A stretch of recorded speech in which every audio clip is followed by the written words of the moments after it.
Assalamualaikum warahmatullahi wabarakatuh.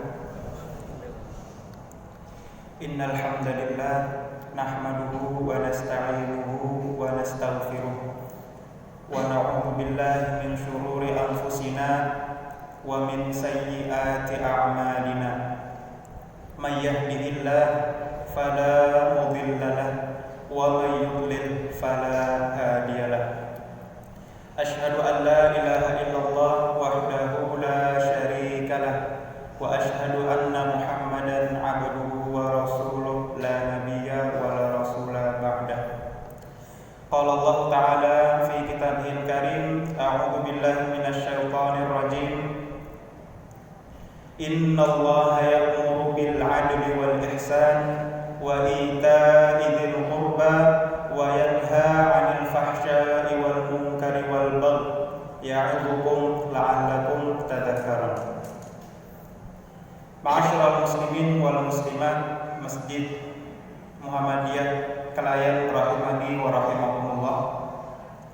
Alhamdulillah, puji dan syukur kehadirat Allah Subhanahu wa taala senantiasa kita panjatkan, senantiasa kita aturkan pada Allah Subhanahu wa taala atas segala limpahan rahmat, taufik dan hidayah yang jika seandainya pohon-pohon itu menjadi pena, kemudian lautan itu menjadi tinta, niscaya tidak akan cukup untuk menuliskan betapa banyak nikmat yang telah Allah berikan kepada kita.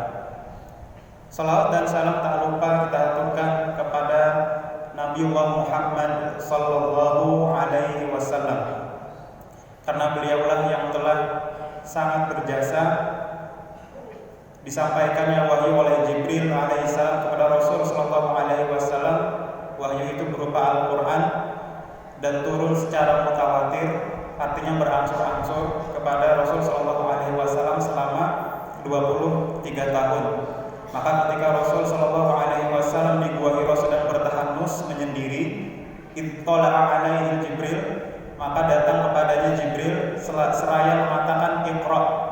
Jibril mengatakan Iqra, bacalah. Kemudian Rasul mengatakan ma ana biqari'in, aku bukanlah orang yang bisa membaca. Untuk kedua kalinya Jibril mengatakan Iqra, bacalah. Kemudian Rasul menjawab ma ana biqari'in, aku bukanlah orang yang bisa membaca. Kemudian Jibril mengatakan untuk yang ketiga kalinya Iqra bismi rabbikal ladzi khalaqal insana min 'alaq, Iqra wa rabbukal akram alladzi 'allama bil qalam 'allamal insana ma lam ya'lam. Dan itu adalah wahyu yang pertama, turun surah Al-Alaq ayat 1 sampai ayat 5. Tetapi setelah wahyu pertama ini diturunkan kepada Rasul sallallahu alaihi wasallam, apa yang terjadi? Badan Rasul sallallahu alaihi wasallam ketika itu bergemetar, merinding, bahkan sampai demam. Beliau langsung pulang ke rumahnya dan di situ ada Khadijah, istri beliau. Apa yang beliau katakan? Zammiluni, zammiluni, selimutilah aku, selimutilah aku. Karena ketika wahyu itu turun, ketika Al-Quran atau ayat-ayat dari Al-Quran itu turun kepada Rasul sallallahu alaihi wasallam, setiap kali turun Rasul sallallahu alaihi wasallam merasa sangat berat. Badannya berkeringat, bercucuran keringat dan demam. Dan hal itu berlangsung selama 23 tahun. Pernah suatu ketika Rasulullah SAW bersama para sahabat berkumpul, sedang dalam majelis dan duduknya sangat rapat antara sahabat dan Rasulullah SAW. Ketika itu kebetulan paha Rasulullah SAW berada di atas paha salah satu sahabat. Dalam keadaan majelis seperti itu, ternyata Jibril datang dan menyampaikan wahyu kepada Rasulullah SAW. Maka apa yang dikatakan oleh sahabat? Sahabat itu mengatakan seakan-akan pahaku patah karena beratnya paha Rasul sallallahu alaihi wasallam, saking beratnya wahyu. Makanya kalau Al-Qur'an itu diturunkan kepada gunung, maka gunung tidak bisa, maka gunung dalam ayat Al-Qur'an langsung hancur. Tetapi manusia diamanahi untuk tetap mampu dalam melaksanakan apa yang ada dalam syariat. Ma'asyiral muslimin rahimakumullah. Pada malam hari ini sedikit kita akan menganalogi, mengibaratkan. Saya akan memberikan sebuah pertanyaan yang mungkin tidak usah dijawab, nanti akan saya jawab sendiri juga.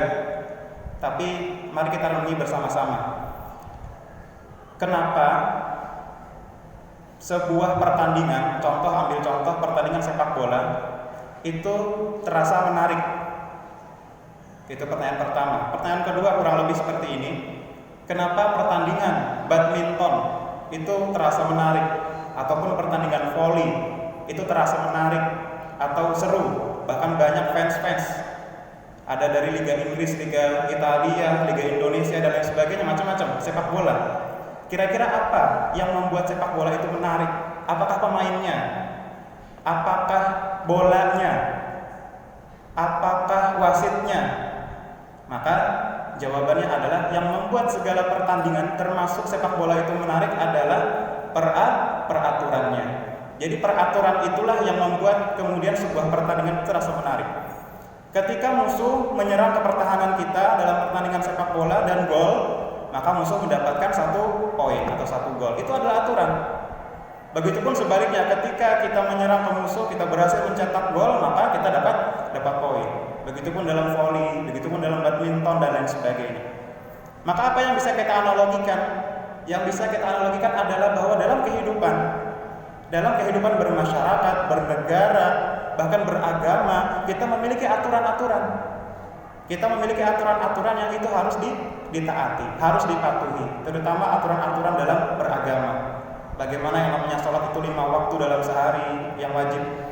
Kemudian bagaimana aturan-aturan dalam berpuasa, aturan dalam zakat dan lain sebagainya. Maka itulah yang membuat kehidupan itu terasa menarik. Bayangkan ketika manusia hidup tanpa ada aturan, dapat dipastikan dia tidak punya tujuan. Hidupnya mengambang. Dia tidak punya tujuan. Apakah dia mau ke surga? Apakah dia mau neraka? Terserah.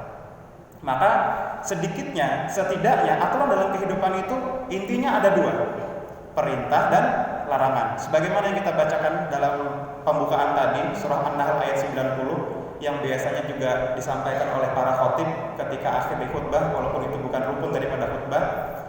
Ayatnya adalah a'udzubillahi minasyaitonir rajim, innallaha ya'muru bil 'adli wal ihsan wa ita'i dzil qurba.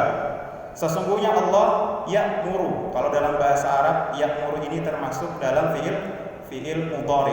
Di mana kalau dalam kaidah bahasa Arab, fi'il mudhari itu adalah fi'il yang sedang berlangsung dan akan berlangsung. Seakan-akan Allah mengatakan bahwa yang namanya pekerjaan ini harus dilaksanakan oleh manusia selama hidupnya, sepanjang hayatnya.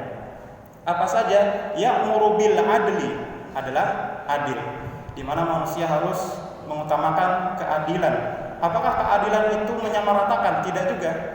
Apakah keadilan itu kemudian menyamaratakan? Tidak. Contoh, kita punya anak SD, kita punya anak SMP, kita punya anak SMA.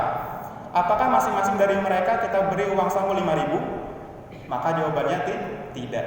Karena setiap orang kebutuhannya berbeda sesuai tingkatan sekolahnya. Itu adil. Kemudian apa? Wal ihsan. Ihsan itu apa? Ketika Jibril bertanya kepada Rasul, ihsan itu apa wahai Muhammad?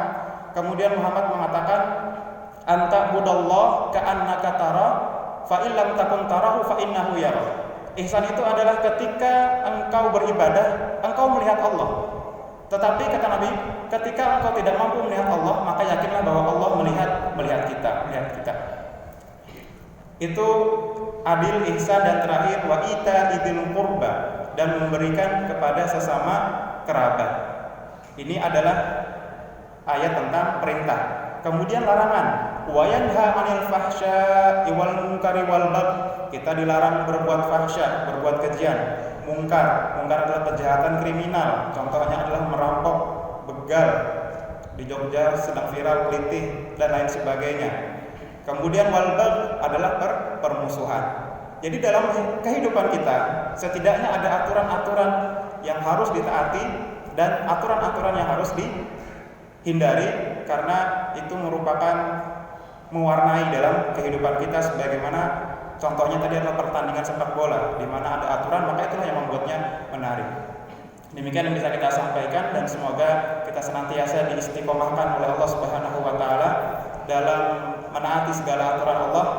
Dan alhamdulillah kita sudah sampai ke dalam Asru awakhir Ramadan, 10 terakhir di bulan Ramadan, di mana Allah menjanjikan ampunan yang sangat besar, di mana doa yang sangat dianjurkan oleh Nabi adalah Allahumma innaka afun tuhibbul afwa fa'fu anna. Itu doa yang harusnya seyogyanya kita baca senantiasa di 10 terakhir Ramadan.